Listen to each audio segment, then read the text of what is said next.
ओडिशा वर्तमान सारा विश्व दरबार रे हो किंबा ओडिशा बाहरे हो अपनिंदित होउची एमिति सबु जिनिस पाई जहा आगुरु केबे चर्चा हो नथिला। आपण भाबंतु तो भौणी सौम्यश्री रो घटना हैला जो जगह रे व्यवस्थार चुप्पी जोगु जो जगह रे जो माने पदस्थ अछंती जेहेतु से माने पदे पाटी फिटेई पारले नाही तांको हाथ चलिला नाही से आत्मदाह दबा पाई बाध्य हैला। आपण भाबंतु तो सेई बालेश्वर रे जने विधायक नीलगिरी रो विधायक खटुआ महोदय सी असदाचरण रे ओडिशा नंबर 1 किंतु असदाचरण रे जे भारतीय जनता पार्टी जने विधायक एक नंबर हवा पाई ओडिशा को एते चेष्टा करूचंती जेतबेले मैडम लेखाश्री सामंत सिंगार को अभद्र व्यवहार करी अश्रव्य भाषा यूज करी निजर मर्दांगी देखैले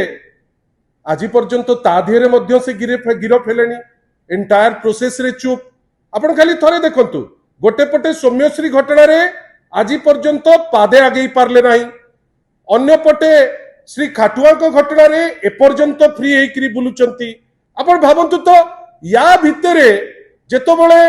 विभिन्न प्रकार अपनिंदा अपचर्चा नैकरी आमे समस्ते त्राही त्राही डाकुचे आपण माने जो माने गोटे संपर्कर सेतु साजिचंती साधारण लोक आ व्यवस्था भितरे जर्नलिस्ट भाई भौणी मानकर वर्तमान लाइफ दुर्विसह हो गलानी। आपण भाबंतु मु आपण को दुईटी दृष्टांत देबी जदिबा सान भाई एवं सांबादिक बंधु से कहते आज अनेक घटना सेमती हेची जोटी जर्नलिस्ट मान को मिसबिहेव करा जायछि जे जदि सीएम कर प्रोग्राम रे जड़े सांबादिक निजुको सुरक्षित न मणिबो को प्रोग्राम को आपण माने जिबे कौन सुरक्षा दिगरे कथा हेबे एई तो डबल इंजिन रो सुरक्षा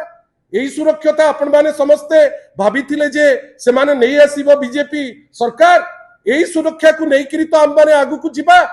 आपण भाबंतु तो मु केवल निंदा करू नाही केवल एतिकी कहूची जे केही भी दुर्बृत्त से हेइताउ भारतीय जनता पार्टी हेइताउ तांकर शुभेच्छु हेइताउ कि तांकर आउ किए प्रायोजित ढंगरे करितांतु धरिबाटा निहाती दरकार। एफआईआर से सेठी देलेनी एपर्यंत जहा खबर मो पाखरे अछि रिसीव करा जाई नाही आशा करिबा एवं देखिबा मुख्यमंत्री सभारे तो माड़ खाइले जड़े किंतु तांकर जो जीरो सहनशीलता जोठी जी एफआईआर देबे ताकू इमीडिएट धरी देबे आमे आशा करिबा से एफआईआर को निश्चित भावे से माने ग्रहण करिवे। जदि आपनको आम भिडियोटी भल लागिला तेबे आम चैनल को लाइक शेयर और सब्सक्राइब करबा को जमा भी भूलंतु नहीं।